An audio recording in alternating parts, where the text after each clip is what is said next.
Perfect tense का इस्तेमाल हम कब करते हैं? प्रेजेंट परफेक्ट टेंस का हम इस्तेमाल करते हैं जब हम कोई काम माजी में शुरू करते हैं और माजी करीब में ही उसे मुकम्मल ख़त्म कर देते हैं, तो उस वक्त हम प्रेजेंट परफेक्ट टेंस का इस्तेमाल करते हैं। जब हम कोई काम माजी में शुरू करते हैं माजी करीब में और उसे ख़त्म भी कर देते हैं माजी करीब में ही, तो उस वक्त हम इस टेंस का इस्तेमाल करते हैं। तो अब हम बात करते हैं इसकी उर्दू आइडेंटिफिकेशन की। तो उर्दू आइडेंटिफिकेशन इसकी ये है कि जिस जुमले के आखिर में चुका है, चुकी है, चुके हैं या चुका हूँ आता हो, वो जुमला प्रेजेंट परफेक्ट टेंस का होगा। जिस जुमले के आखिर में चुका है, चुकी है, चुके हैं या चुका हूँ आता हो, वो जुमला प्रेजेंट परफेक्ट टेंस का होगा। या इसकी दूसरी आइडेंटिफिकेशन देखें, ये थोड़ी लॉजिकल है, लेकिन ये बात अगर आप याद रखेंगे तो आप कभी भी इस टेंस में मार नहीं खाएंगे कि इस टेंस की पहचान कैसे करें। जिस जुमले के आखिर में अलिफ छोटी ये बड़ी ये के बाद है, हूँ या हैं आए, तो वो जुमला प्रेजेंट परफेक्ट टेंस का होगा। क्योंकि नीचे आप एग्जांपल देखें, मैं खाना खा चुका हूँ, ये तो मैंने आपको सिंपली बता दिया कि जिस जुमले के आखिर में चुका है, चुकी है, चुके हैं आता होगा, वो जुमला प्रेजेंट परफेक्ट का होगा। लेकिन मैंने नए सूट लिए हैं, आयशा ने तोहफा दिया है, तो देखिए ये लिए हैं, दिए हैं, ये सारा भी प्रेजेंट परफेक्ट में ही आता है। लेकिन अब जो चुका है, चुकी है, चुके हैं का लॉजिक है वो यहाँ पर फिट नहीं होता। तो इसलिए जो दूसरी मैंने बात आपको बताई है वो हर जगह फिट होती है। तो दूसरी बात आप याद रखें, तो आप फ़ौरन इसकी उर्दू आइडेंटिफिकेशन कर लेंगे। तो इसकी उर्दू आइडेंटिफिकेशन यही है। तो जिस जुमले के आखिर में चुका है, चुकी है, चुके हैं आता वो जुमला प्रेजेंट परफेक्ट टेंस का होगा। दूसरी डेफिनेशन भी आप देख लें, सॉरी डेफिनेशन या आइडेंटिफिकेशन। तो अब हम देखते हैं इसकी जुमले बनाने का तरीकाकार क्या है। तो दोस्तों, जुमला बनाते वक्त हम सबसे पहले सब्जेक्ट का इस्तेमाल करते हैं, फिर हम हैज़ या हैव का इस्तेमाल करते हैं, फिर हम थर्ड फॉर्म ऑफ वर्ब का इस्तेमाल करते हैं। इस पूरे टेंस में सिर्फ थर्ड फॉर्म ऑफ वर्ब का इस्तेमाल नहीं होता है, और फिर हम ऑब्जेक्ट का इस्तेमाल करते हैं। सबसे पहले सब्जेक्ट के बाद हैज़ या हैव का इस्तेमाल करते हैं, और फिर थर्ड फॉर्म ऑफ वर्ब का इस्तेमाल करते हैं, और आखिर में हम ऑब्जेक्ट का इस्तेमाल करते हैं। तो अब हम बात करते हैं इसके हेल्पिंग वर्ब के बारे में। हेल्पिंग वर्ब का इस्तेमाल कैसे होता है? हेल्पिंग वर्ब के लिए हम थर्ड पर्सन और सिंगुलर नाउन के साथ हैज़ का इस्तेमाल करते हैं। थर्ड पर्सन और सिंगुलर नाउन के साथ हैज़ का इस्तेमाल करते हैं। सिंगुलर नाउन क्या होते हैं? जो सिंगल नेम होता है। जैसे मैं कहता हूँ अली क्रिकेट खेल रहा है, आयशा कपड़े धो रही है, तो इस तरह जो एक सिंगल नाउन होता है उसको हम सिंगुलर नाउन कहते हैं। और थर्ड पर्सन और सिंगुलर नाउन के साथ हम हैज़ का इस्तेमाल करते हैं। फर्स्ट पर्सन, सेकंड पर्सन और जो प्लूरल नाउन है उनके साथ हम हैव का इस्तेमाल करते हैं। प्लूरल नाउन क्या होते हैं? अगर मैं कहता हूँ कि अली और उमर क्रिकेट खेलने गए हैं, तो अली और उमर जब एक से ज़्यादा दो नाम आ जाएं एक जुमले में, तो उस वक़्त वो प्लूरल नाउन बन जाते हैं। तो फर्स्ट पर्सन और सेकंड पर्सन और थर्ड पर्सन का अगर आपको पता नहीं है तो मेरी एक वीडियो देख लें, ये भी आपके सारे कॉन्सेप्ट क्लियर हो जाएंगे। इस पर मैंने एक अलग से वीडियो बनाई हुई है। तो फर्स्ट पर्सन सेकंड पर्सन के साथ हम हैव का इस्तेमाल करते हैं, प्लूरल नाउन के साथ भी हम हैव का इस्तेमाल करते हैं। हैव का इस्तेमाल हम करते हैं थर्ड पर्सन के साथ और ही, शी, इट और सिंगुलर नाउन के साथ। अब हम बात करते हैं इसके कुछ सेंटेंसेस की। तो फ्रेंड्स, ये सेंटेंस देखें, वो अपना काम कर चुका है, he has done his work। हम मैच खेल चुके हैं, we have played match। उसने पानी पी लिया है, she has drunk water। आप वहाँ जा चुके हैं, you have gone there। उन्होंने खाना खा लिया है, they have eaten meal। Ali पहली पोजीशन ले चुका है, Ali has taken first position। Ali और उमर कार चला चुके हैं, Ali and Umar have driven car। तो फ्रेंड्स, ये थे इसके सेंटेंसेस। आपने देखा हमने इसका कैसे इस्तेमाल किया। ही के साथ हम हैज़ का इस्तेमाल करते हैं, वही के साथ हैव का इस्तेमाल करते हैं, थर्ड फॉर्म ऑफ वर्ब इस्तेमाल करते हैं। इसमें जितनी भी फॉर्म्स इस्तेमाल होती हैं सारी थर्ड फॉर्म होती हैं। तो ये है इसका बनाने का तरीका सेंटेंस। अब हम नेगेटिव सेंटेंस देखते हैं इसके। तो दोस्तों, नेगेटिव सेंटेंस या मनफी जुमले बनाते वक्त हम सबसे पहले सब्जेक्ट इस्तेमाल करते हैं, फिर हैज़ या हैव का इस्तेमाल करते हैं। उसी तरह फिर हम नॉट का इस्तेमाल करते हैं। जस्ट हैज़ या हैव के बाद हमें नॉट लगाना होता है और बाकी सारा जुमला सेम रहता है। तो अब हम इसके देखते हैं जुमले। वो अपना काम नहीं कर चुका है, he has not done his work. हमने मैच नहीं खेला है, we have not played match. उसने पानी नहीं पिया है, she has not drunk water.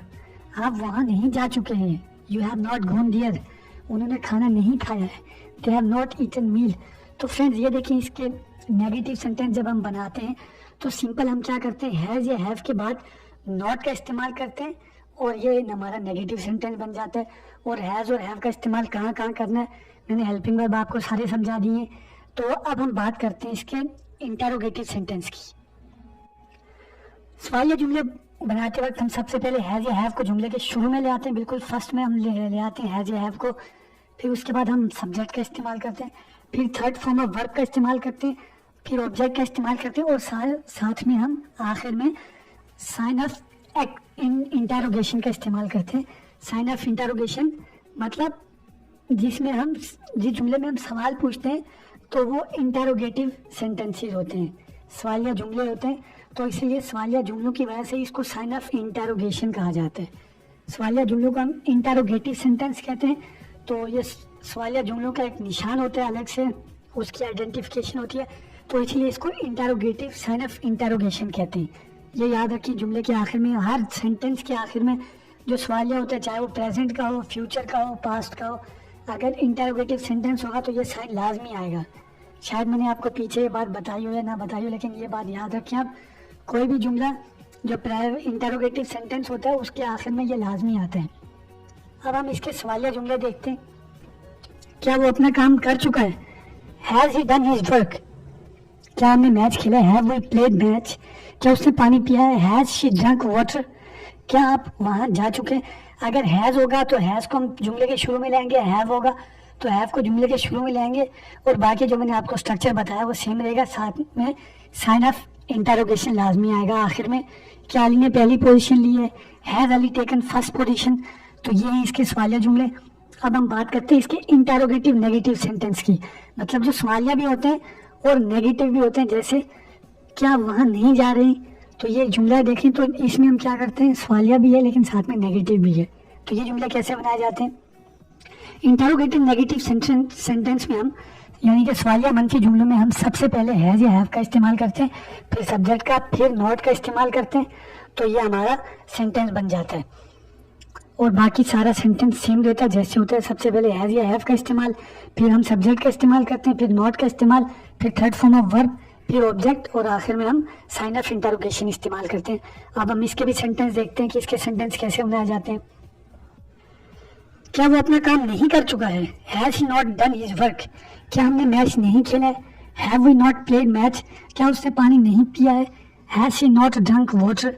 तो फ्रेंड्स ये थे हमारे सवालिया इंटरोगेशन, सवालिया नेगेटिव। सो फ्रेंड्स ये थे हमारे इंटरोगेटिव नेगेटिव सेंटेंस यानी कि सवालिया मनफी जुमले। अब हम बात करेंगे आखिर में WH फैमिली के बारे में। तो पहले तो ये देखते हैं कि WH फैमिली होती क्या है। तो फिर WH फैमिली के बारे में अब हम बात करते हैं। What is WH family? WH family consist word starting from W and H. For example, what, where, why, who, whom, when, etc. और दूसरी बात, WH question begin with what, when, where, who, whom, which, why and how. We use them to ask for information. इतने ऐसे जितने भी जुमले जो हमारे what, where, why या इस तरह के और भी जितने होते हैं, इन वर्ड से शुरू होते हैं, उन्हें हम WH फैमिली के वर्ड्स कहते हैं। तो ये टोटली 7 होते हैं या 8 होते हैं। जब आप मुख्तलिफ वीडियोस में इनको और बढ़ा चढ़ा के दिखाते हैं, जैसे हाउ के साथ हाउ मच लगा देते हैं, हाउ मैनी लगा देते हैं, तो इस तरह ये फिलहाल जो इम्पोर्टेंट है वो मैंने आपको बता दी है वो ये। तो अब हम बात करेंगे इनके स्ट्रक्चर की। WH फैमिली में हम सबसे पहले WH वर्ड्स का इस्तेमाल करते हैं, फिर हम हैव या हैव का इस्तेमाल करते हैं, फिर हम सब्जेक्ट का इस्तेमाल करते हैं, फिर हम थर्ड फॉर्म ऑफ वर्ब का इस्तेमाल करते हैं, फिर हम ऑब्जेक्ट का इस्तेमाल करते हैं और आखिर में हम साइन ऑफ इंटरोगेशन का इस्तेमाल करते हैं। क्योंकि WH क्वेश्चन जितने भी होते हैं ये सारे भी सवाल ही होते हैं, तुम कहाँ जा रहे हो, क्यों जा रहे हो, कैसे जा रहे हो, कब जा रहे हो, तो ये जितने जुमले भी होते हैं ये सारे भी सवाल होते हैं। तो अब हम देखते हैं इसके सेंटेंसेस। वो कब अपना काम कर चुका है, When has he done his work? हमने मैच कहाँ खेला है, Where have we played match? उसने कैसे पानी पिया है, How has she drunk water? आप वहाँ क्यों जा चुके हैं, Why have you gone there? उन्होंने कब खाना खाया है, when have they eaten meal, Ali ने पहली पोजीशन कैसे ली है। How has Ali taken first position, Ali और उमर ने कहाँ कार चलाई है। Where have Ali and Umar driven car. तो फ्रेंड्स ये थे हमारे WH फैमिली वाले जुमले। तो उम्मीद है आपको ये वीडियो अच्छी लगी होगी। तो आज के लिए इतना ही, अल्लाह हाफिज़।